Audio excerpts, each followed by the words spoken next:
রাধে রাধে বন্ধুরা, Radhe Radhe Krishna. গোলুস blog YouTube চ্যানেলে তোমাদের সবাইকে স্বাগত। আমি চলে এসেছি আজকে আরেকটি ভিডিও নিয়ে। তো এটা হচ্ছে একটা গোলুসোনার ড্রেস বানানোর ভিডিও। তো তোমরা যদি এই রকম ড্রেস বানাতে চাও তাহলে কিন্তু আজকের ফুল ভিডিওটি তোমাদের দেখতে হবে, কারণ আমি কিন্তু এই ভিডিওতে একদম ডিটেলসে সব মাপগুলো বলে দিয়েছি। তো তোমরা যদি এই ইনস্ট্রাকশনগুলো ঠিকঠাক ফলো করতে পারো তাহলে কিন্তু তোমরাও তোমাদের গোপাল সোনাদের যে কোনো সাইজের গোপাল সোনাই হোক না কেন, তোমরা কিন্তু ঠিক এইরকম একটা ড্রেস বানিয়ে নিতে পারবে। তো চলো আজকের ভিডিওটি স্টার্ট করি বেশি কথা না বাড়িয়ে। দেখো কত সুন্দর লাগছে আমার গোপাল সোনাকে। তো তোমরাও কিন্তু এরকম একটা ড্রেস বানিয়ে নিতে পারবে। তো চলো শুরু করি। দেখো এখানে আমি একটা সুতির কাপড় নিয়ে নিয়েছি। তো এটাকে কিন্তু আমি আগেই মেপে কেটে নিয়েছি, তোমাদেরকে আমি মাপটাও দেখিয়ে দিচ্ছি। দেখো এখানে আমি লম্বাটা নিয়েছি 7.5 ইঞ্চি। তো আমার এখানে গোলুসোনার লম্বাটা ছিল 5.5 ইঞ্চি, কিন্তু আমি এখানে 7.5 ইঞ্চি নিয়েছি। একটু কাপড়টা বেশি নিয়েছি যেন আমি এখানে সেলাই করতে পারি। আর কোমরটা আমার গোলুসোনার 6 ইঞ্চি, আমি এখানে নিয়েছি 6.5 ইঞ্চি। ঠিক আছে, তো তোমরা কিন্তু এইভাবে মাপটা নিয়ে নেবে যে লম্বাটা মানে হচ্ছে পেছন থেকে, কোমরের একদম পেছন থেকে ঘুরিয়ে এনে সামনে দিয়ে মাপটা নিতে হবে। এটা হচ্ছে তোমাদের লম্বাটা, তাহলে তোমরা ঠিকঠাক সাইজটা পেয়ে গেলে। আর কোমরটা হচ্ছে আমার গোলুসোনার 6 ইঞ্চি, তোমাদের যে যাই হোক না কেন তোমরা একটু তার থেকে 1/2 ইঞ্চি বা 1 ইঞ্চি বেশি নিয়ে নেবে। তাহলে কিন্তু যখনই তোমরা সেলাই করার পর কিন্তু ছোট হয়ে যাবে না বা বড় হয়ে যাবে না। ঠিক আছে, তো এই হচ্ছে মাপ। আচ্ছা, এরপর দেখো আমি কীরকমভাবে ভাঁজ করে নিলাম। লম্বাটাকে 2 ভাঁজ করে নিয়ে এরপর কিন্তু আমি আরেকটা ফোল্ড করে নিয়েছি। এরপর আমি এখানে দেখো কেটে নেব একটু। তো তার জন্য আমি এখানে 1 ইঞ্চি করে নিয়েছি। তো বন্ধুরা আমি এখানে প্রথমে 1 ইঞ্চি করে নিয়েছিলাম, পরে কিন্তু আমি আরও 1/2 ইঞ্চি কেটে নিয়েছি।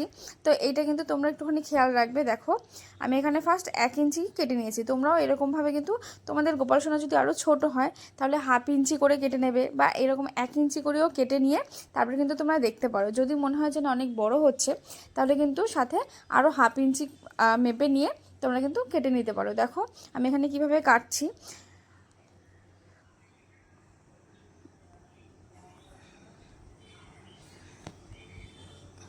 আমি কিন্তু একদম সম্পূর্ণ ডিটেলসে তোমাদের মাপগুলোকে বলে দিচ্ছি যেন তোমরাও এরকম একটা ন্যাপি ড্রেস বানাতে পারো গোলুসোনাদের জন্য। দেখো একটু বড় হয়েছিল আমার, সেজন্য আমি কিন্তু পরে আরও 1/2 ইঞ্চি কেটে নিয়েছি। এখন দেখতে বড় লাগলো, এটা কিন্তু বানানোর পর একদম ঠিকঠাক হবে। তো দেখো এরপর আমি এরকম গুটিয়ে সেলাই করে নেব। তো এই জন্যই কিন্তু কাপড়টা একটু বেশি করে নেওয়া, যেন এরকম গুটিয়ে গুটিয়ে সেলাই করা যায়, যেন কোনো রকম কোনো সুতো না বেরিয়ে যায়। তো দেখো এরকমভাবে আমি যে রাউন্ডটা রয়েছে সেটা দুদিক দিয়ে সেলাই করে নেব।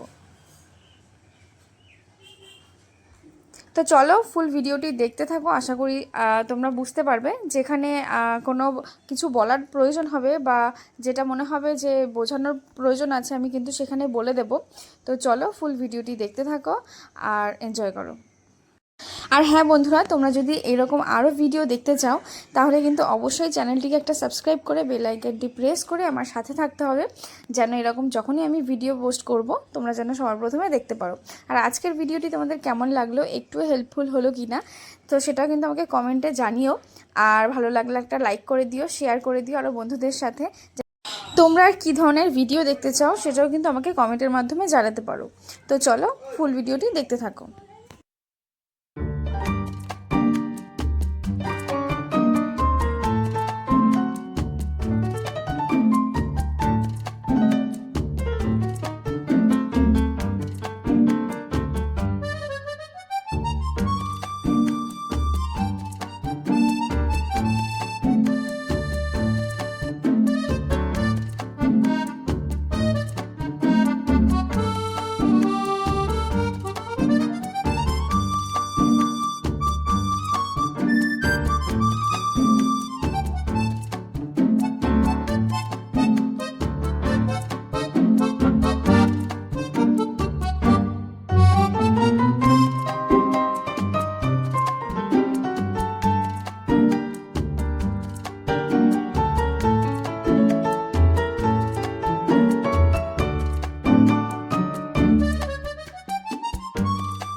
তো এরপর দেখো বন্ধুরা, আমি একটা সাইড কিন্তু এখানে সেলাই করে নিয়েছি। তো আমার গলসোনার একটা পা ঢুকে যাবে এইরকম একটু মাপ নিয়ে আমি কিন্তু বাকিটা সেলাই করে দিয়েছি। তো এরপর দেখো, আমি মাজার যে কুচিটা সেটা এখানে 2 ইঞ্চি নিয়েছিলাম, ওটা আমি দেখাতে ভুলে গেছি। তো যাই হোক, 2 ইঞ্চি নিয়ে আমি কিন্তু 2 সাইড দিয়ে একটু সেলাই করে নিয়েছি। তো আমি যতটা কুচিটা রাখবো ঠিক ততটা মাপ নিয়েই কিন্তু এখানে রেখেছি, তোমরাও সেরকমভাবে রাখবে। তো দেখো, এরপর আমি এখানে ঠিক 35 ইঞ্চি নিয়েছি লম্বাটা, যেহেতু এটা সেলাই করলে অনেকটাই ছোট হয়ে যাবে, 12 ইঞ্চির মতো চলে আসবে। তো আমি এখানে 35 ইঞ্চির মতো নিয়েছি। তোমরাও কিন্তু এটা তোমাদের গোপালের যে কুচিটা হবে সেটা কিন্তু আন্দাজ মতো নিতে হবে। তো দেখো, এরপর আমি পুরোটাকে সেলাই করে নিচ্ছি।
তো বন্ধুরা দেখো, আমার কিন্তু পুরো কুচিটা লাগানো হয়ে গেছে।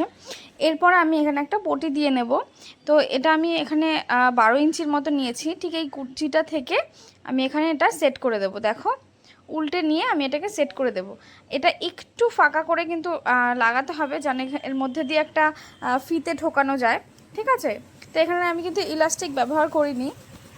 এটা আপাতত আমি একটা দড়ি দিয়ে তারপরে কিন্তু আমি এটা এখন পরাবো। তো দেখো, আমি এখানে সেলাই করে নিচ্ছি এটা।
দেখো বন্ধুরা, আমাদের কিন্তু এটা পুরো হয়ে গেছে, তোমরা দেখতে পাচ্ছ। এর মধ্যে কিন্তু একটা দড়ি দিয়ে দিলেই এখন পুরো কমপ্লিট। তো এরপর আমি বুকের যে কাপড়টা রয়েছে সেটা আমি নিয়ে নিচ্ছি। এখানে দেখো আমি এখানে 16 ইঞ্চির মতো কিন্তু নিয়েছি, কারণ এক সাইডে আমার গলুসোনার 8 ইঞ্চি করে, তো এটা আমি একসাথেই করছি, তাই এই জন্য একবারে 16 ইঞ্চি নিয়েছি। এটাকে আমি পরে কেটে দেবো। এরপর দেখো এটা আমি একটু সেলাই করে নেবো, সরু করে সেলাই করে দেবো। আমি কিন্তু বুকের এটা খুব বেশি চওড়া রাখি না, দেখতে আমার ভালো লাগে না, তাই জন্য এটা আমি একটু সরু করেই সেলাই করে নেব।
তো বন্ধুরা দেখো, আমাদের কিন্তু ড্রেসটা একদম রেডি হয়ে গেছে। তো আজকের ভিডিওটা তোমাদের কেমন লাগলো সেটা কিন্তু অবশ্যই জানিও, একটু হেল্পফুল হয়েছে কিনা সেটাও কিন্তু জানিও। যদি ভালো লেগে থাকে একটা লাইক করে দিও, সাবস্ক্রাইব করে আমার পাশে থেকো, বেল আইকনটি অবশ্যই প্রেস করে দিও, যেন যখনই কোনো ভিডিও আপলোড দেবো তোমরা যেন সবার প্রথমে দেখতে পারো। তো আজকের জন্য এই পর্যন্তই, দেখা হচ্ছে আবার নেক্সট কোনো ভিডিওর সাথে। ততক্ষণ পর্যন্ত সবাই সুস্থ থেকো, ভালো থেকো। রাধে রাধে।